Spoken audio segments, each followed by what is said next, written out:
Heyo, Chef Corso, Monty Boca, you're here, I'm in the dirt, and we're gonna cook some dinner. We are here in the beautiful Magnolia Bluffs of Seattle, Washington, one of the great neighborhood pockets of Seattle. And as you can probably see, it's a beautiful day, and Mount Rainier is out. It's gorgeous. We're right here on the Puget Sound, and we're here to raid the pantry again. And we're gonna make two amazing recipes with tomato paste. I'm sure you have a can or a tube in your pantry right now, and I'm gonna show you how to make two recipes with that great pantry staple that you can cook inside or outside. It's also one of my favorite trail recipes because it's extremely packable with a lot of flavor. So the two recipes we're gonna make today, also, real quick, welcome to all the crews out there from Mappy Hour, from North Face, from Monty Boca. If you're not involved in any of those, that's okay too. You're here and that's exciting. Thank you for coming along. If this is your first one, we've been cooking up a storm over the last couple weeks, and we have different we have different recipes from breakfast, lunch, and dinner, and trailgating that are available on mappyhour.org and montyboca.com for your reference. But let's get cooking. So we're making two recipes today. We are making a grilled cheese and bursted tomato soup with grilled cheese croutons, and also a 5-minute marinara that's gonna make you wanna never buy the jarred stuff ever again. So let's get going. The first thing we're gonna do is we're gonna make our grilled cheese croutons. So the thing about grilled cheese sandwiches is, one, they're amazing, but the other part about them in the backcountry is it's kind of not a great option to make for a couple reasons. One, these camp stoves burn really hot for a good reason, because you need to boil water, you need to cook your dinner or your meal really, really fast. The other part is a lot of these stoves are very, very thin, and they are they have a tendency to scorch and to burn and to cook relatively unevenly. So for a nice grilled cheese sandwich, especially when you're cooking it at home or in a diner, you have some nice medium heat so you can melt that cheese, get it all gooey, and then toast your bread. But when you're cooking at a camp stove, it just cooks too hot and it scorches things. So we're gonna do a little bit of a workaround to get that same flavor, but without doing a grilled cheese sandwich with 2 slices of bread, because it just doesn't work. So what I have done for the sake of time today is I've made our croutons already. And so if you have a couple slices of bread, I have some leftover sourdough here, so just look like this. And then I ripped it up into some rustic chunks. But if you have a couple leftover dinner rolls, you have some gluten-free bread that you love, whatever works for this. And I broke it up. And then I put a few tablespoons of oil, and I toasted it up, just toss it around the pan. This took just a few minutes before we started filming today. But that's what we're looking for, nice toasted option. This is also making croutons over toasting a slice of bread is another really great option if you do have a jet boil or a chimney style stove, because you can just throw some croutons in there with some oil and give it a little bit of a stir. So we have got our croutons nice and toasted. So I'm gonna get my burner back going here. And what I'm gonna do is I'm gonna add our cheese, and we're gonna make double cheese croutons, so I've got 2 kinds of cheese. I've got some nice grated cheddar. That's where the grated cheese options work really well because it melts a lot faster. But if you have a block or a chunk, that works too. And we're toasting up, and this is going fast. So I'm gonna go ahead and add our cheese. And we're gonna get that nice and melty. Oh boy. Just give that a nice stir. And if the cheese gets a little bit toasted on the bottom of the pan, that's all right. It's gonna give us some great little toasted cheesy bits. Oh boy.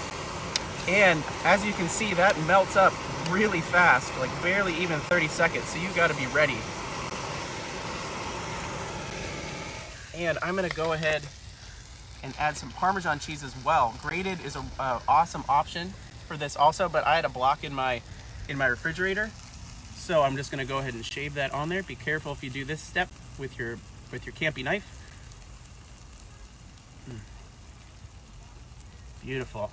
So nice and melty and nice and cheesy, and those are going to be ready for us.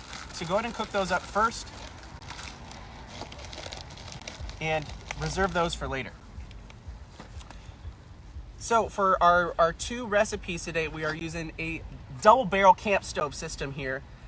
Double barrel cooking action. We have a MSR wind burner, and we also have a Primus option as well. Both of these are a little bit over 2 liters, and this is actually my first camp stove that I ever purchased, and it has gone on many a trips with me.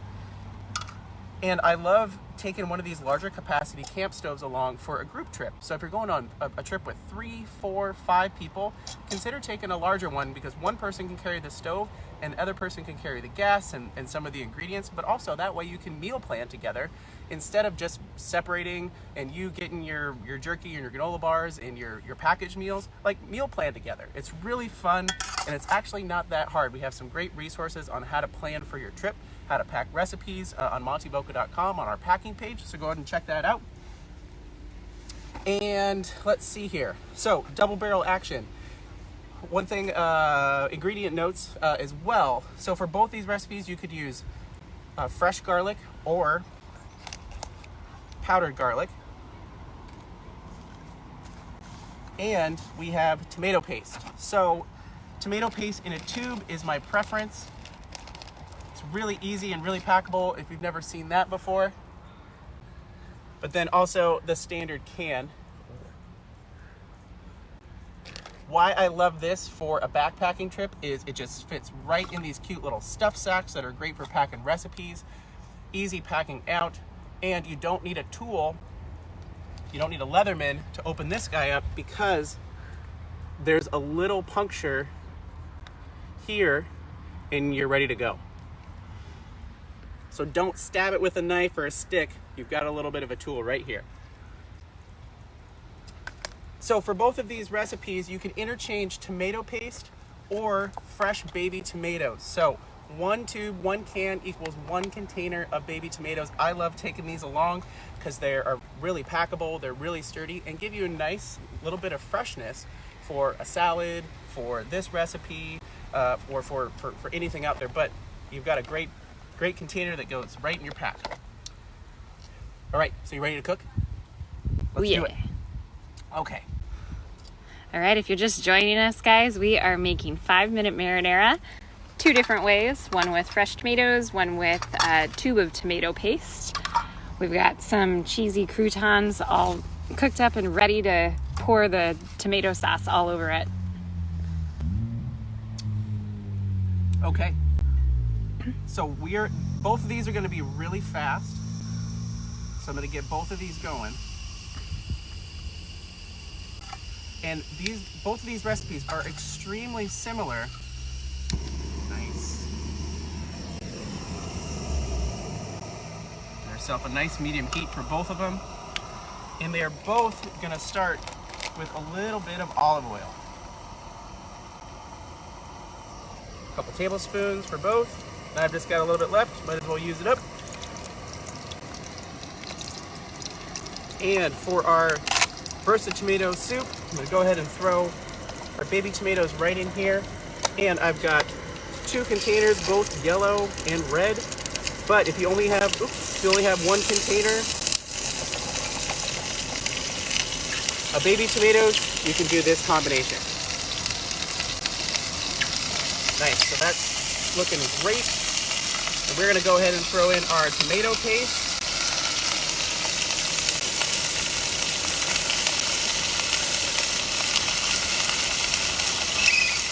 Ooh, they are bursting already. I love it. Just a little stir.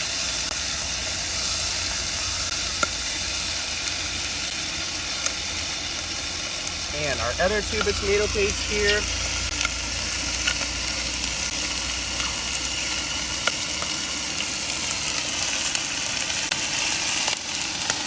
And we're going to throw our fresh garlic in this one.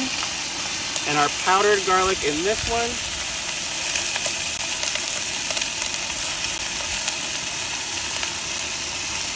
There's a pencil here. Nice.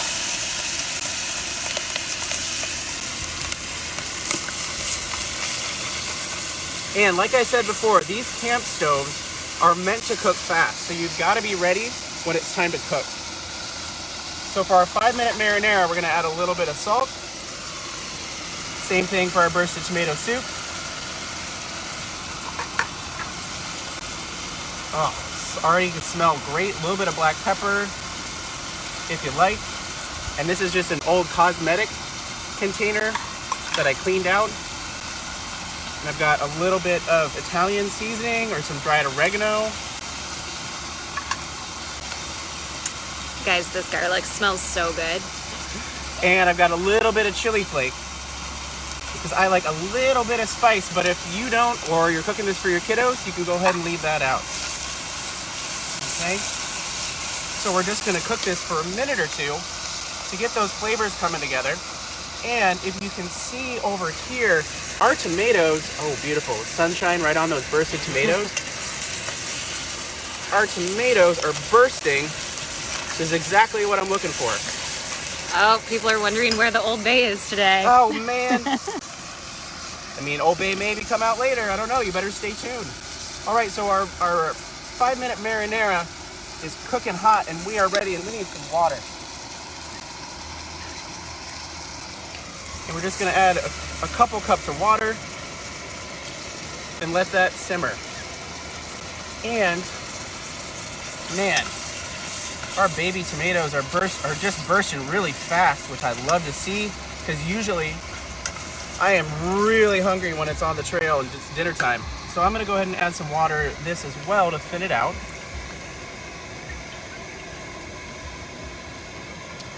And the other thing for our bursted tomato soup here is, this is optional depending on if you are dairy free, is milk powder. This is going to give us a nice creaminess, but one of those ingredients that's really dry, light, really packable. Do you normally put milk powder or milk products in your spaghetti sauce? So this is the bursted tomato soup. Bursted tomato soup. So for tomato soup, I do like to put a little bit of cream or a little bit of dairy product in there just to give it a little bit of creaminess.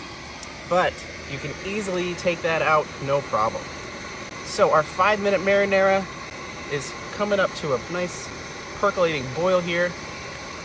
And we're just gonna let that cook for a minute or so.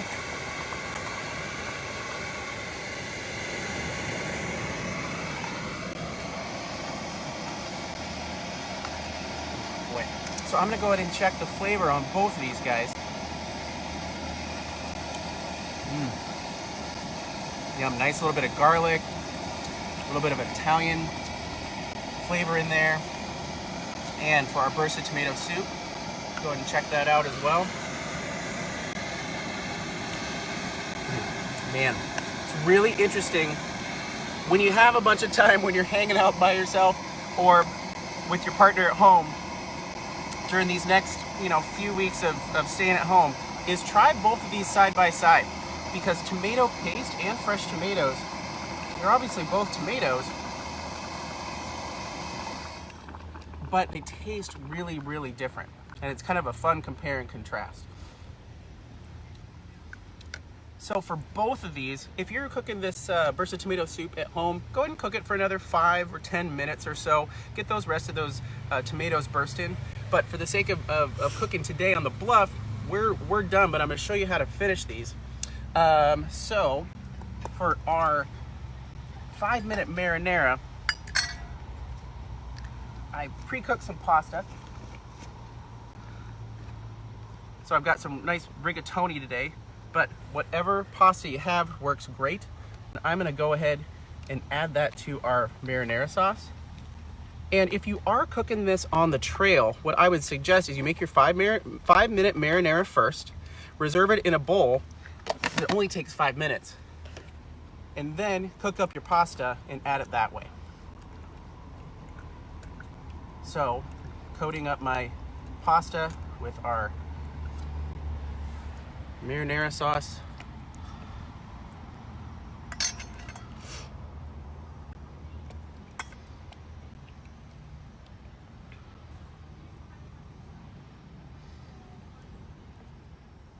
And as you can see, 2 tubes of tomato paste gives you multiple cups of marinara sauce. So oftentimes I'll just use 1, just depending on how much I'm cooking.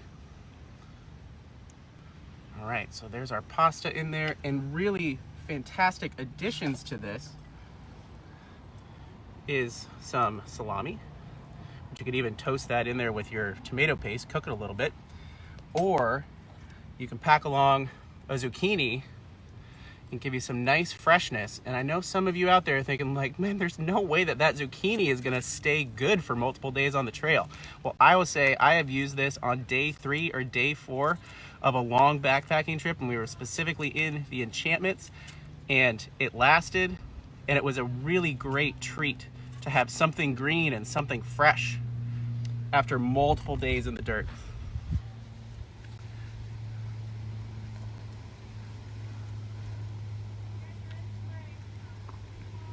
So there's our 5-minute marinara with a little bit of a couple jazzed up options here, some fresh zucchini and some salami. Other great things you can add to this are other vegetables, some red pepper, some little packaged olives would be fantastic. Whatever floats your boat as far as Italian goes. And let's go ahead and finish our tomato soup here. And where'd my bowl go? There it went.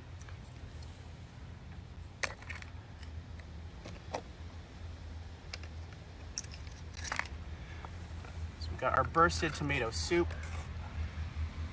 Oh, beautiful.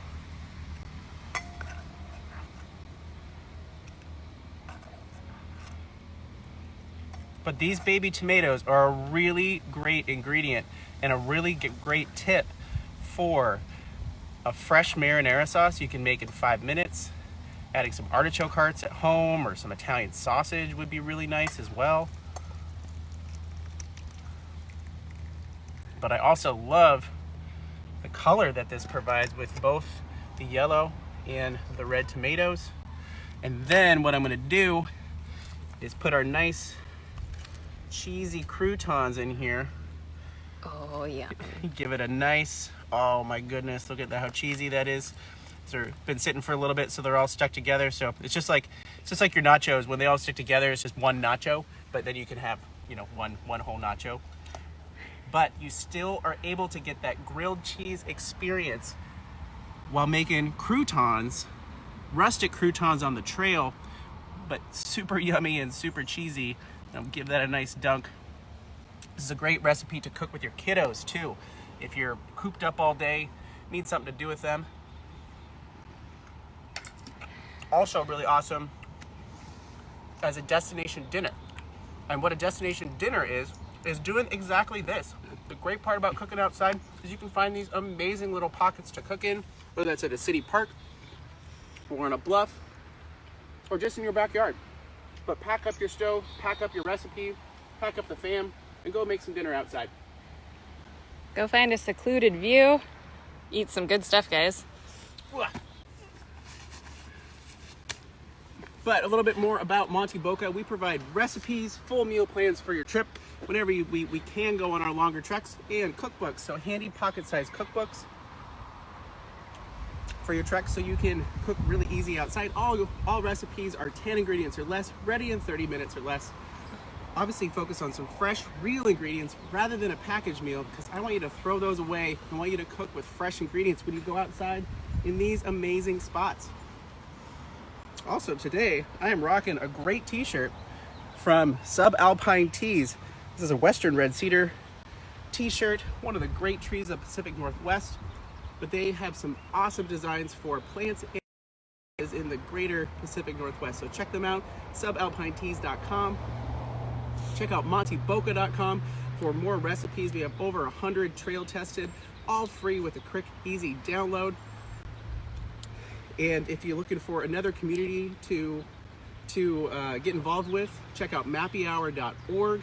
They have sections all over the country for different fun things doing outside, day hikes, how to read a map, backcountry skiing, all that kind of stuff. And also thanks to North Face for help putting this on. But I hope you're doing well out there. Hope you enjoy these 2 quick, easy recipes from the pantry. But see you next time. And next time it is Saturday morning. We're cooking breakfast again. 9 a.m. Pacific, 12 p.m. Eastern, and we are going to elevate your oatmeal in a couple quick, easy ways from the pantry so you don't have to eat the apple cinnamon packets anymore, because I can't do that. I'm just done with those. So we've got some great options for you this Saturday. Anyway, thanks for coming along. Hope you enjoy this. Boca Boca.